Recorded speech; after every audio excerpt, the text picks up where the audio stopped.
सुशांत 24 साल का दिखने में डिसेंट और स्मार्ट लड़का था। अंकिता को उसने पहली बार एक शॉपिंग मॉल में देखा था। अंकिता देखने में किसी परी जैसी थी। सुशांत को अंकिता को देखते ही पहली नजर का प्यार। उस दिन सुशांत अंकिता को देखकर ऐसे मदहोश हुआ कि ना उसे अंकिता से मिलने की सूझी, ना ही उसने सोचा कि उसका नाम या नंबर पता किया जाए। बस वही मूर्ति की तरह खड़ा होकर उसे देखता रहा। अंकिता थोड़ी देर बाद वहां से चली गई। अंकिता के चले जाने के बाद सुशांत का सुख चैन सब चला गया। सुशांत को लगने लगा अगर वह अंकिता को फिर से नहीं मिलता है तो शायद उसकी जान निकल जाएगी। यह एहसास जितना दुखदाई था उतना ही अनोखा था। कहीं ना कहीं उसे ये सब अच्छा लग रहा था। शायद ये प्यार था, सच्चा प्यार। अंकिता को ढूंढने का और कोई जरिया था नहीं, इसलिए सुशांत अब हर दिन उसी मॉल में जाकर इंतजार करने लगा कि किसी दिन अंकिता वापस वहां आएगी तो वह उससे मिल पाएगा। पूरे 2 हफ्तों तक वह लगातार उस मॉल में जाता और पूरा दिन वहां पर अंकिता का इंतजार करता और हर आने जाने वाले लोगों पर नजर रखता। 2 हफ्ते बाद उसके सब्र का फल उसे मिला और एक दिन अचानक अंकिता खुद उसी के सामने आकर खड़ी हो गई। अचानक अंकिता को अपने सामने देख वो बहुत खुश हो गया और शॉक्ड भी। उसके मुंह से कोई शब्द नहीं फूट रहा था।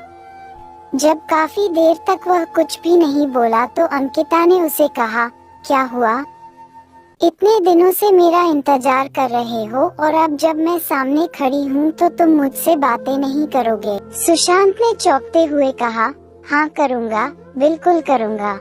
लेकिन पहले ये तो बताओ तुम्हें कैसे पता कि मैं इतने दिनों से यहाँ तुम्हारे लिए आता हूँ? मुझे ये सब इसलिए पता है क्योंकि जिस दिन से तुमने मुझे देखा और उसके अगले दिन से तुम यहाँ हर रोज मेरी तलाश में आने लगे, उसी दिन से मैंने भी तुम पर जासूसी करना शुरू कर दी थी। अंकिता कहाँ?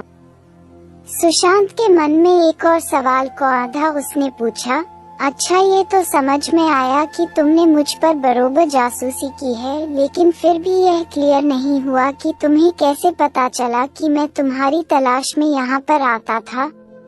और एक सवाल कि जब तुम्हें ये पता चल गया कि मैं तुम्हारे लिए यहाँ आता हूँ, तुम्हें अजीब नहीं लगा या मुझ पर गुस्सा नहीं आया?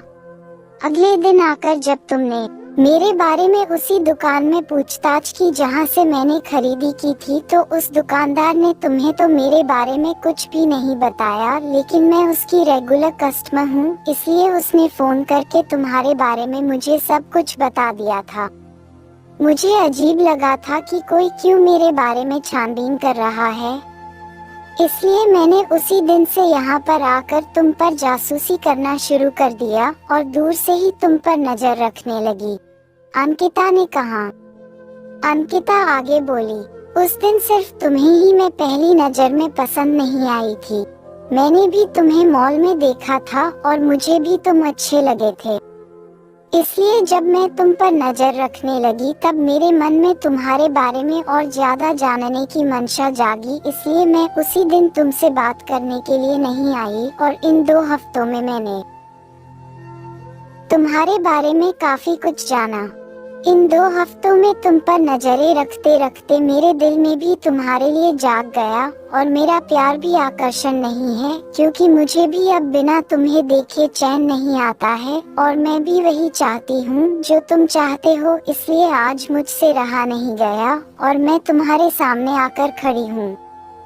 सुशांत ने अंकिता को अपना नाम बताया और उसका नाम पूछा और उसे प्रपोज किया।